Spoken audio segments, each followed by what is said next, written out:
น้องเอ้ยเด้อนี่เห็นอีกแล้วแต่ว่าดอกเดียวสิออกมึงได้แน่นี่นะ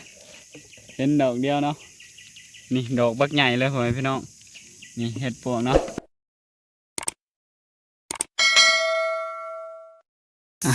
กราบสบายดีเนาะพ่อแม่พี่น้องทับบังลาวพังไทยทางต่างประเทศเนาะมื้อนี้ก็มาพบมาพ่อกับน้องทุ่งอีกแล้วเนาะมื้อนี้ก็อยู่ในป่า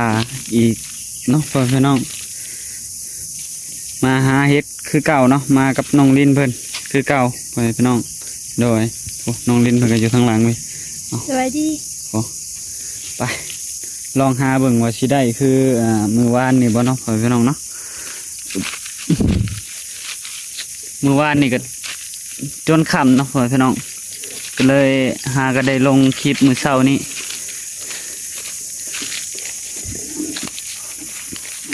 ลองเลาะเบิ่งว่าแถวนี้สิมีเฮ็ดบ่เนาะก็ใกล้ๆกันกับหม่องที่น้องทุงเอากับน้องลินเพิ่นมือวานนี่แหละให้น้องลินเพิ่นไปเจาะเบิ่งอีกรอบก็บ่ฮู้ว่าออกหรือบ่เนาะออกบ่น้องลินบ่ออกซ้ำเนาะมีแต่เท่านั้น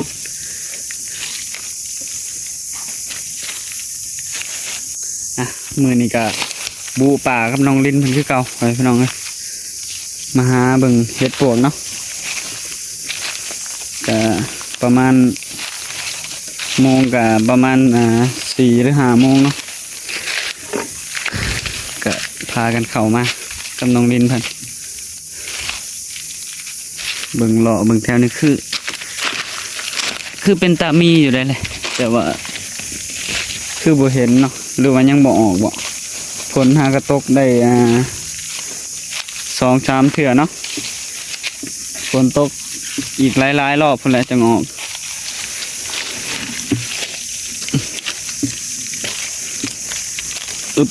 ว่าไปบ่ได้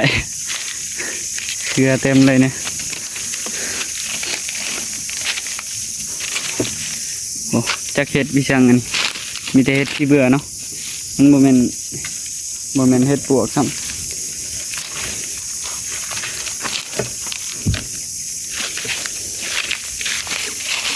แถวนี้เป็นตามีอยู่เป็นตามีเห็ดปวกเห็ดขุมหรือว่าเห็ดอะไรอย่างเนาะเห็ดผึ่งลองหล่อบึกเนาะบ่ได้ก็บ่เป็นยังเนาะก็มาลองหล่อบึงซื่อๆว่ามีหรือบ่มีเนาะ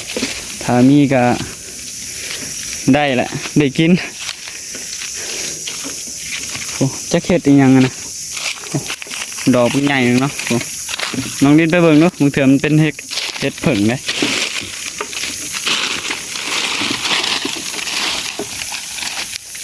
ตอนนี้ให้น้องลินเพิ่นไปเบิ่งเนาะใส่เบิ่งเนาะฮะมันโบแมนครับจะเห็ดอีหยังเอามาเบิ่งใกล้ๆเนาะฮะเห็ดก้อนขี้ทางมันขี้เบื่อมาจากโอ้เห็ดก้อนบางใหญ่ๆเนาะเป็นก้อนแบบนี้จะเห็ดอีหยังเนาะยันกินบ่ได้เนาะทิม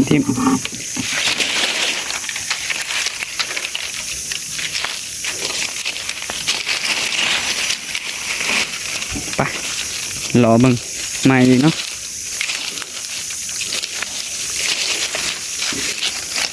แถวนี้เพิ่นจูดเนาะบ่ฮู้ว่าเฮ็ดสิออกหรือบ่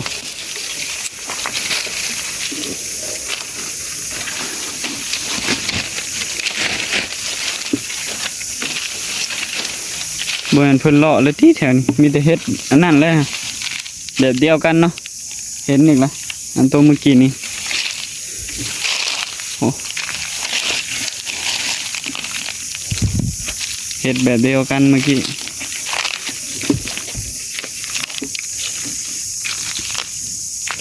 ได้เห็ดขมกาวนะเนาะ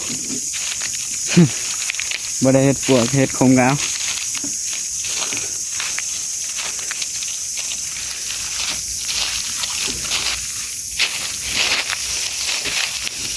ไปพ่อเห็ดกับขำเติบเนาะมือวานนี่ก็ได้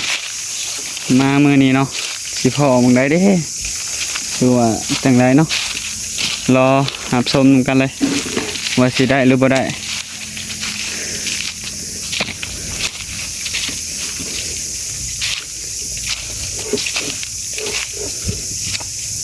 เป็นตาออกอยู่ได้แถวนี้เนาะสิอันนี้ก็หัวโพนแถวหัวโพนนี่เป็นแต่แบบออกลาย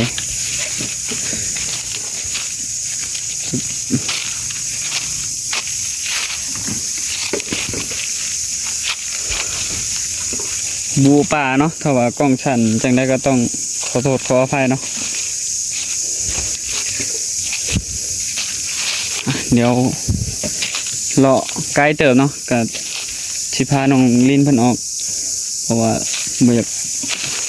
เมื่อค่ำบ่ได้เนาะน้องทงก็ได้เดี๋ยวสิบ่มีรถบ่มีตารถเนาะ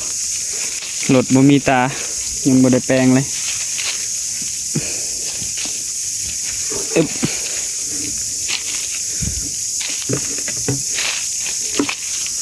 มาเลาะเมืองแถวนี้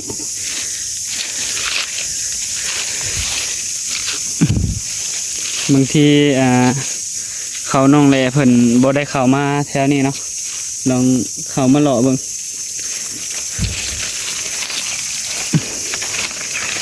ขุกๆบัดนี้เพิ่นคือสิบ่เข้ามาดอกทางแหล่เพิ่นเนาะพากันมาหากับน้องละตีเพิ่นมาหาเห็ด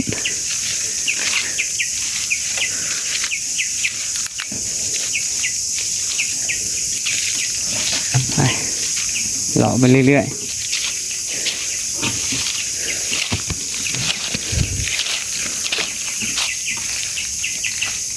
ไวๆได้น้องลิ้น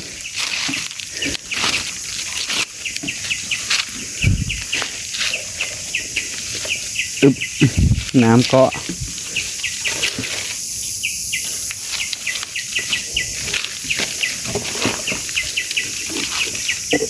มามือนี้สิดวงดีป่ะเนาะอึบโอ้บูป่ารุ่นนี้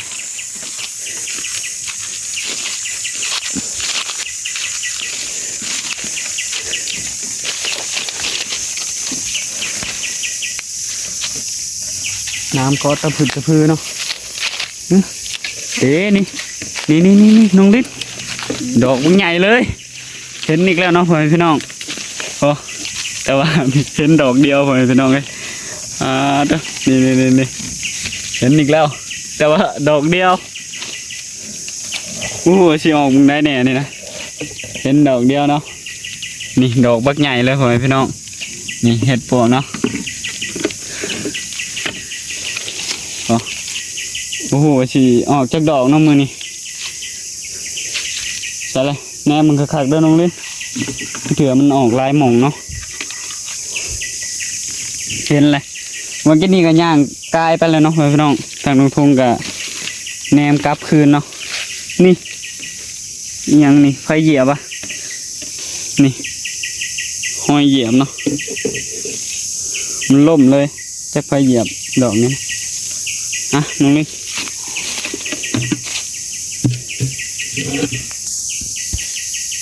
โอเคเนาะก็สบายดีอีกครั้งเนาะพี่น้องแต่มาขอเห็ดดอกหนึ่งเนาะพี่น้องเนาะเห็ดปวกอันนี้ปกติแล้วนี่มันจะออกดอกเดียวเนาะพี่น้องเดี๋ยวมันโตเกิดกำลังก็มีหมดเลยจริงไหมเนาะมาออก2 ดอก3 ดอกเนาะเห็ดปวกอันนี้ไงอีกเห็ดปวกอันหนึ่งยังบ่ออกเนาะเห็ดปวกแบบน้อยๆห้ามๆพอดีนะอันนี้มันเป็นเห็ดปวกใหญ่เนาะได้ดอกเดียวจังโอ๊ะหน่อยเกินตา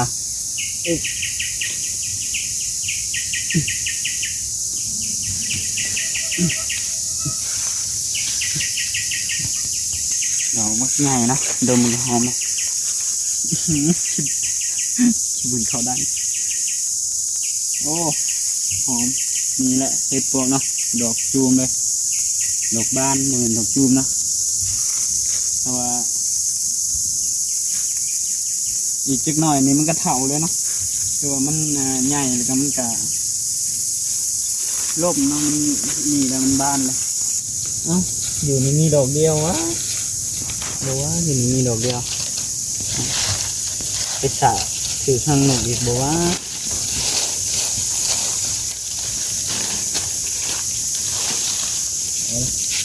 หอมอยู่ปะหอมอยู่ปะหมูไหนเขามาบนนี่น่าปะมันจะเกิดอยู่ใกล้หมู่กันนี้เนาะเกิดก่อน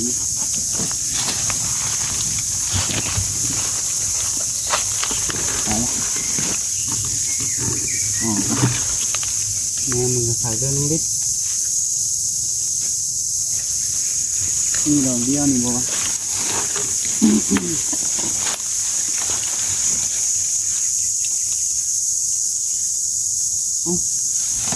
มีแต่ดอกเดียวเนาะเดี๋ยวให้แม่กับน้องลิ้นเพิ่นมาจอบมึงอีกน้องอื่นเพราะว่าบางทีมันเกิดน้องเนาะว่าบ่ได้บางทีมันยังจุ่มๆน้อยๆอยู่แต่บ่เห็นให้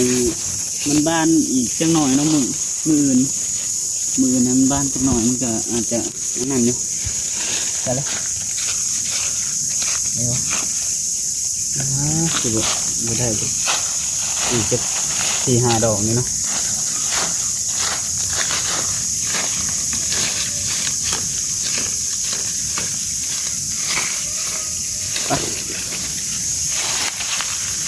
เดี๋ยวได้อีกคนเนาะเดี๋ยวเห็น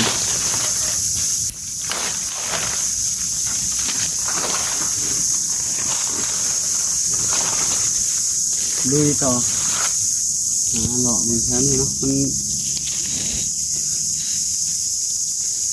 อะไรกลับขึ้นน้องดิกลับไปทางนั้น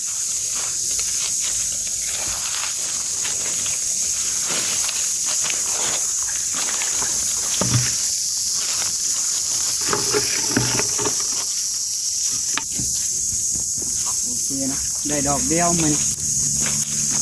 ไปหาหลอกมันอีกก่อนบางทีได้อีกเนาะแล้วมีน้องแหล่ผมไม่ได้มาหลอกบ่แค่นี้คือเป็นไปทางใดน้องแหล่ผมพากันมาหากับเข้าป่านี่เนาะแต่ว่าผู้เป็นมาหลอกแค่นี้หรือบ่เป็นมาแต่เมื่อวานนี่ก็ยังจุ่มๆอยู่เนาะ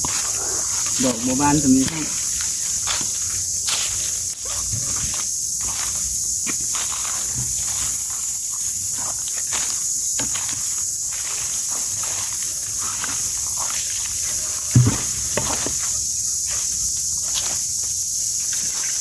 ได้เห็ดดอกเลี้ยวมันเห็ดยังนะโอ้ยเห็ดที่เดียว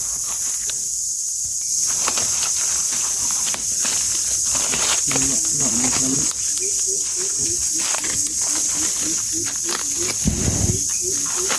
น้ำขอ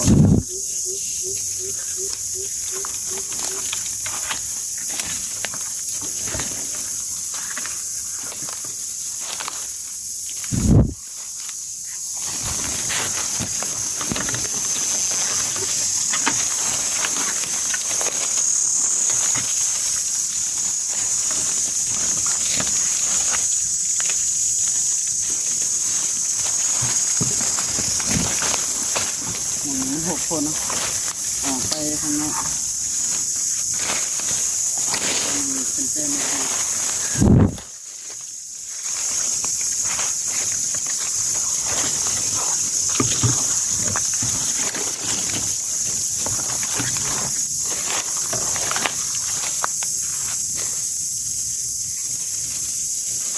หยุดขึ้นโอเคเนาะไปหล่อไปเรื่อยๆ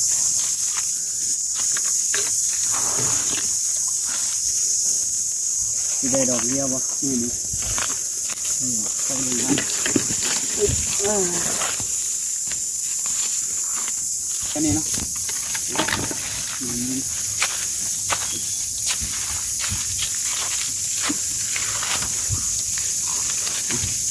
แล้วนี่เป็นตามีเนาะน้องแหล่นี่คือตัวออกลายดีเลย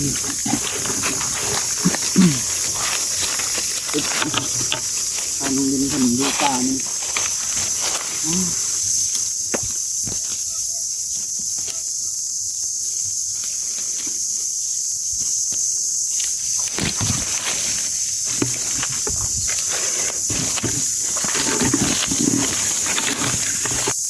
โอเคเนาะมาหล่อเบิ่งแถวนี้วันนี้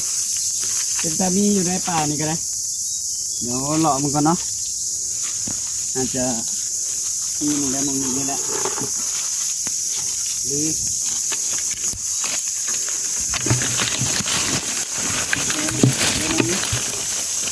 เสือดอกมันยังจูมอยู่ตรงนี้เลยนี่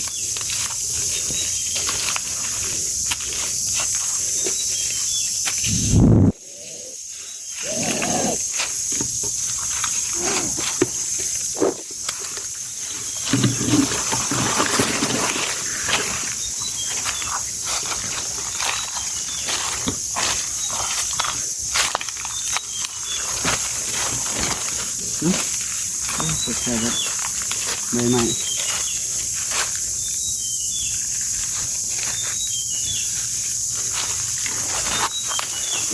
เหลือใส่ละจะให้ดอกเดียวบ่มื้อนี้เนาะสิบ่เห็น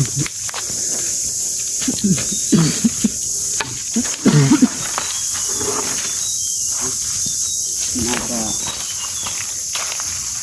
แล้วนี่เอาเล่นเป็นยังเล่นก่อน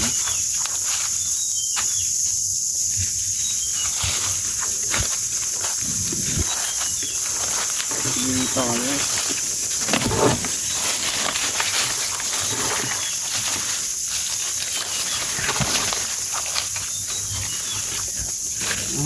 ได้แบบเกี่ยวจ้อยอย่างนี้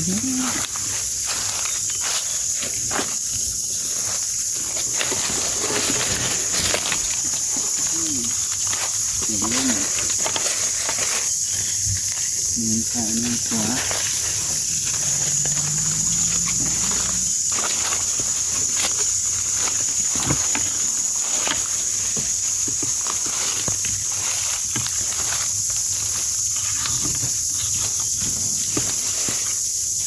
โอ้ควรมีเป็นจะมีเนาะแต่กับบ่มีบ่ออกจัง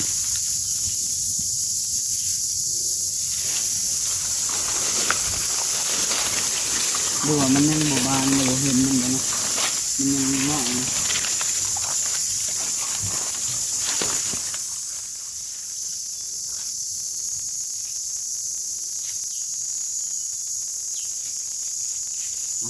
หล่อไปเรื่อยๆ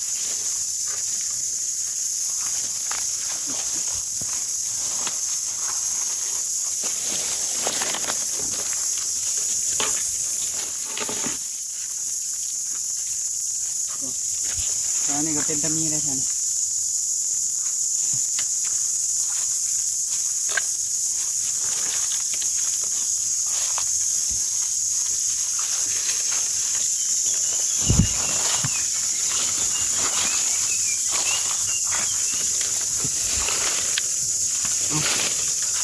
โมเมนต์เข้ามาแล้วว่าทางนี้วะ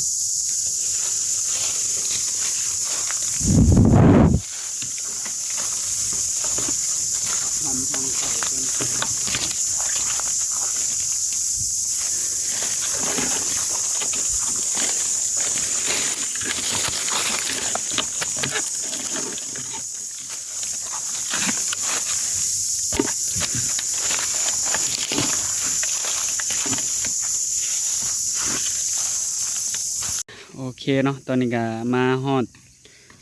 เตาถ่านแล้วเนาะตูบน้อยตูบที่แม่เห็ดเผาถ่านเนาะเห็ดเผาถ่านเห็ดตูบน้อยนี่เห็ดปวกก็ได้ดอกเดียวพอให้พี่น้องเลยได้แต่ดอกเดียวเนาะเห็ดปวกก็ได้มือนี่ได้ดอกเดียวเนาะมือวานนี่ได้5-6 ดอกเนาะโดย